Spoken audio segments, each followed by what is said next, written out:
परम दयाल परम प्रेममय श्री श्री ठाकुर अनुकूल चंद्र के चरणों में मेरा कोटि कोटि प्रणाम और आप सभी गुरु भाइयों को रानंदित जय गुरु। आज हम लोग जानते हैं कि श्री श्री ठाकुर जी की कथन के अनुसार, शिक्षा के अनुसार भगवान के बारे में, भगवान के दो रूप। आज के समय में श्री श्री ठाकुर अनुकूल चंद्र जी का सानिध्य, उनकी शिक्षाओं, सत्संग और उनके साहित्य का श्री श्री ठाकुर के अनुसरण करके प्राप्त किया जा सकता है, क्योंकि उनके अनुयायी मानते हैं कि उनकी विचारधारा उनके भौतिक शरीर के चले जाने के बाद भी लोगों को शांति, प्रगति और समृद्धि प्रदान करती है। उनके दिखाए रास्ते पर चलकर उनकी बातों को अपनी जिंदगी में उतार कर और चरित्र एवं कौशल का विकास करके उनके सानिध्य में रहा जा सकता है। चलिए जानते हैं श्री श्री ठाकुर अनुकूल चंद्र जी भगवान के बारे में क्या कहते हैं। ठाकुर जी का एक वाणी है, असीम जब ससीम होकर सीमा में लेते स्थान, वृत्ति भेदी टान होने पर देखोगे भगवान। भगवान के दो रूप हैं, एक है निराकार रूप और एक है साकार रूप। निराकार रूप को साधारण मनुष्य अनुभव नहीं कर पाते, क्योंकि उनको देखा नहीं, जाना नहीं। भगवान श्री कृष्ण नारद जी का एक प्रश्न का उत्तर में कहते हैं, ना मैं वैकुंठ में वास करता हूँ, ना जो मेरे साथ युक्त है उनके हृदय में वास करता हूँ। जहाँ पर मेरे भक्त मेरे गुणगान करते हैं, मैं वहाँ पर वास करता हूँ। स्वामी विवेकानंद जी कहते हैं, हवा तो सर्वत्र है, पर पंखा करने पर ही हम हवा को अनुभव करते हैं। संत मुरारी बापू एक प्रवचन में सुनाए थे, जब आपके गाड़ी में हवा नहीं रहता तब पेट्रोल पंप के पास जाते थे, क्योंकि वहाँ पर हवा भरने की मशीन। हवा तो हर जगह है, आपको पेट्रोल पंप जाने की जरूरत क्या है? उस मशीन के द्वारा ही गाड़ी में हवा भरा जा सकता है। उसी तरह मंदिर है, जहाँ पर एक दिव्य वातावरण है, एक आध्यात्मिक कंपन है, वाइब्रेशन है, जिससे ईश्वर या भगवान के प्रति श्रद्धा जागृत होता है। ईश्वर को कोई कहते हैं सर्वव्यापी है, कोई कहते हैं हमारे अंदर है, इत्यादि इत्यादि बहुत सारी बातें हैं। एक उदाहरण देना चाहूँगा।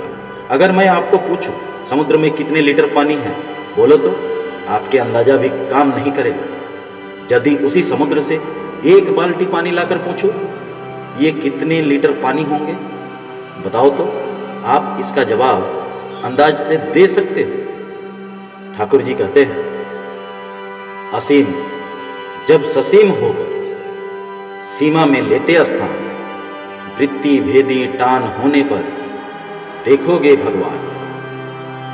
जिन निराकार भगवान को कोई आकार नहीं, प्रकार नहीं, जिसकी कोई सीमा नहीं है, जब एक सीमा या रूप लेकर आएंगे तब उनको हम प्रत्यक्ष अनुभव कर सकते हैं।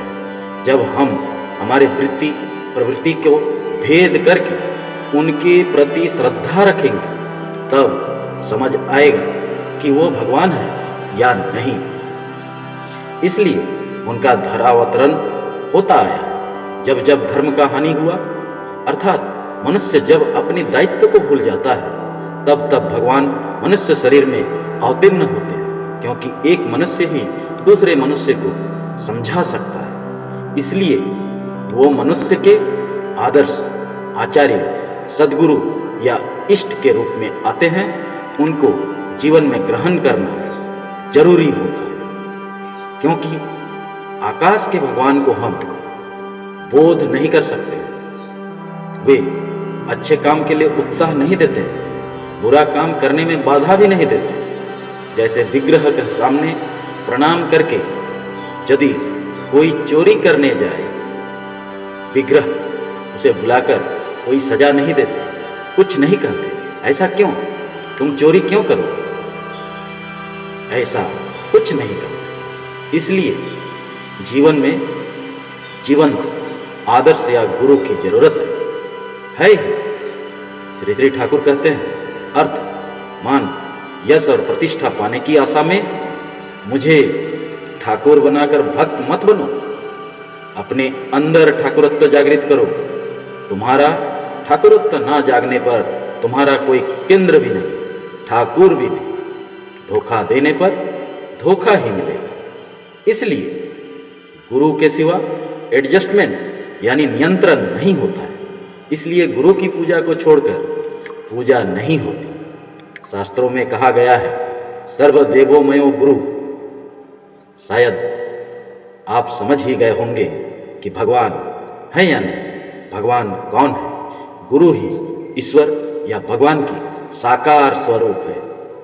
धन्यवाद आपका जो इस छोटी सी वीडियो के द्वारा कुछ जानने की कोशिश की और श्री श्री ठाकुर जी के संसर्ग में आकर अपने जीवन को मूल्यवान बनाए। जय गुरु।